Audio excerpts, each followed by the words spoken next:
Welcome back to Week in Review of BGA. This week we have quite a few big drops that we need to talk about, both in beta and full access. So first up, the full access new release. Dead Cells was the biggest one on Wednesday that came out. A pretty big release for BGA. This game's in high demand right now. It was a Kickstarter game, and it's based on a really popular video game. If you're not familiar with what are called roguelites, roguelites are styles of video games where you have to die. When you die, you usually collect currencies to spend to make yourself stronger and therefore perform better in the game. And the board game is no different. You will collect dead cells right here, these guys right here. You will collect dead cells, and then when you lose the run, you will spend those to upgrade either your deck, items, etc. to make yourself stronger. As you make yourself stronger, you're able to progress further and get to the boss. There are 3 different levels, and then you get to the boss. Once you beat the boss, the game actually stops and you die and you go back to the beginning and you do another run. Usually you gain some kind of item like this guy here, which allows you to go past certain check marks into new areas. Problem is, currently there's only one boss in the game.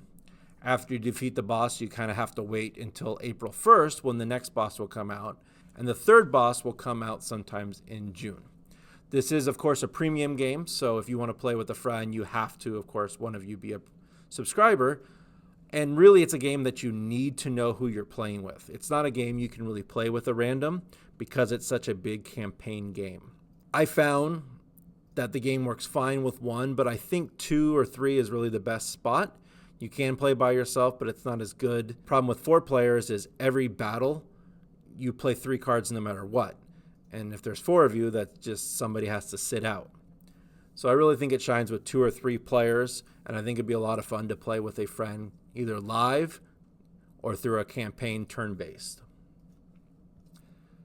And next up, big release, 5 Tribes. 5 Tribes came out in 2014. It's currently ranked 84 on BGG, so a pretty high-rated game to come out on BGA for sure. 5 Tribes is a kind of a reverse worker placement. You'll see our classic meeples here, but instead of putting them on the board, you're actually taking them off. You're going to do the Mancala style, where I'll pick up all 5 of these pieces, and I'll go 1 space at a time, dropping a meeple off. The last place you land has to contain a meeple of that color. So if this only had 3 meeples, and I drop a blue, and then a yellow here to match, I would then pick up both meeples. The meeples, each color do a different thing. You either score points with the meeples or do actions. And if you clear a space, aka take off the last meeple, you will score the points here on the board. And then you always do the meeple action and then the board action, whatever is listed there. 5 Tribes is such a classic. I think a lot of people have played it, but if you're newer to the hobby and never have played it, I think it's a really good game. Plays well with 2, 3, or 4. It's a very easy game to understand, but there's lots of choices in it. Tribes and Dead Cells are premium games, so you'll need a subscription to play with friends, and I have Quickstart guides for both of them in the description below. Next up for our beta games, and there was a lot of them this week. First, probably the most exciting one for me was Great Western Trail El Paso. I'm a huge fan of Great Western Trail. I played all 3 versions quite a bit. So when I saw that this morning, I was really excited to play this one. Great Western Trail El Paso follows the normal rondel where you'll go in circles the whole time, around and around and around. And it really simplifies and makes Great Western Trail easier. There's a lot less rules. And with that being said, I've played all 3. I didn't even look at the rules. I just started playing and I was able to pick it up and go. There are a few things that I had to put my mouse over, kind of see how it worked, but with the knowledge of the other Great Western Trails, it was pretty easy to figure out. Still collect cattle. You still have to deliver them, now to El Paso, of course. You will still build buildings along the way to slow people down, give you more actions. The character cards are quite a bit different. Instead of little tiles, you have cards now. When you buy them, they go down on the side of your board, and then when you use them, they go in your discard pile and they get shuffled in. Next up is Coffee, an abstract strategy game. In this game, there are several different style of boards, but in this board here, you're trying to get 3 in a row. When your opponent places a bean, this white bar will go over that bean. You will then be able to turn the bean in different directions. So currently I can place here and here. I can rotate the beam left and right and place here, here, or here, or I could place it up and down and place here, here, here. And basically you're just trying to get 3 in a row in this version. Some of them are 5 in a row and so on. And that's the general gist of coffee. Next up is Arboretum, a very well-ranked family game on BGG. It is currently ranked 386. It's a hand management set collection style of game. During the game, you'll be drawing 2 cards, either from the draw pile or one of the discards, including your own. And you're going to build sets in your Arboretum. You have to arrange your trees from low to high. So to score, you have sets of trees. It has to start and end with the set. So here you have the orange tree and the pink trees would be a set because you start lower and end with higher. You can break up the set with different color of trees.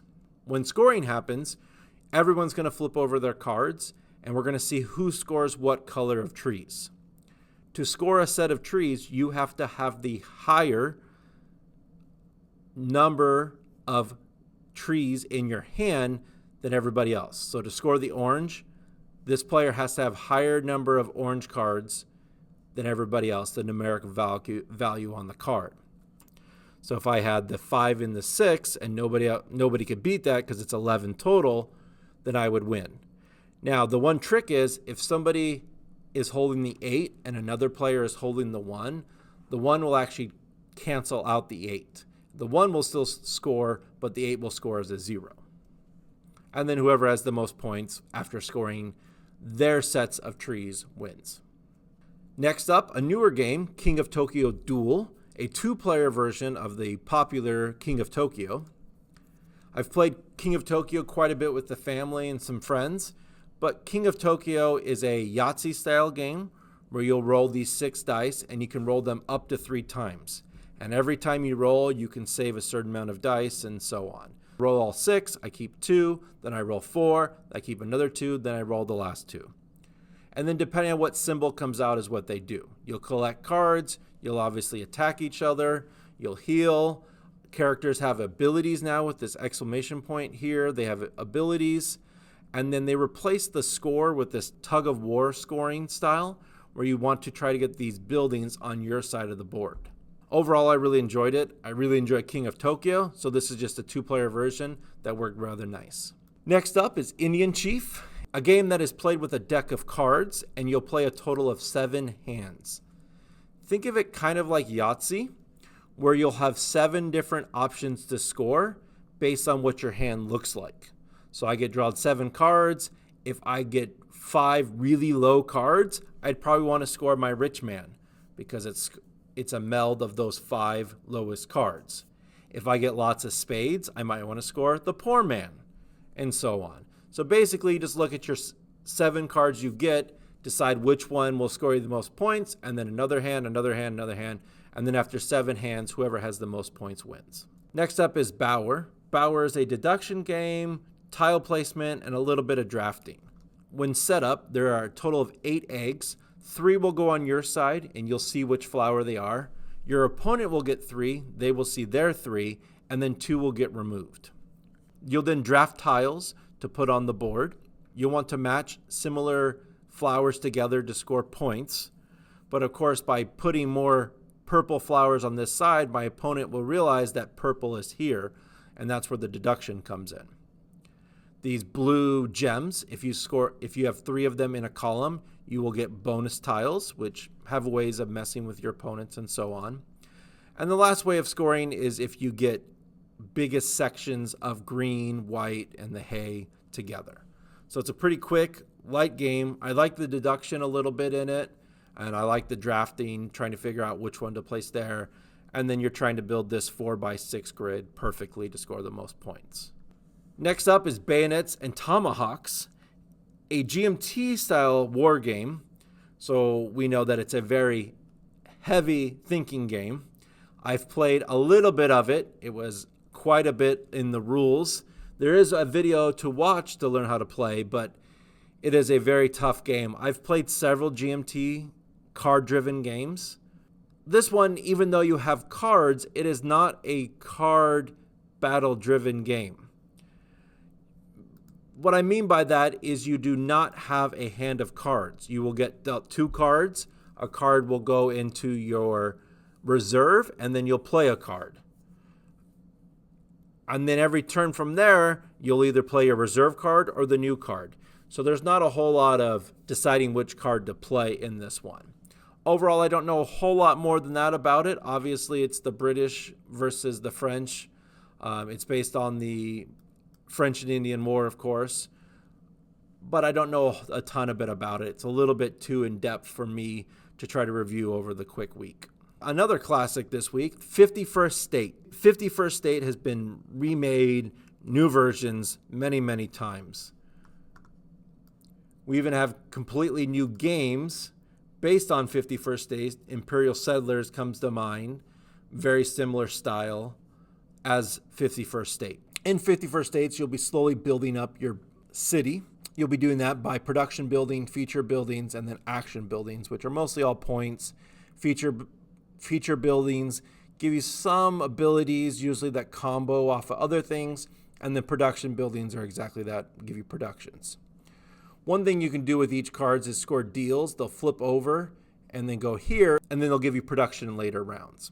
If you have Imperial Settlers, you'll understand the basic concept of this. There are some different concepts that I wasn't a huge fan of. I think I prefer Imperial Settlers to this, but I know this one's got a big following around it for sure. Monster Hex is a very fast tile placing game. Games last only 10 minutes. It's very, very quick scoring. In Monster Hex, you will be placing monsters on the board, and really it comes down to these pips on the side.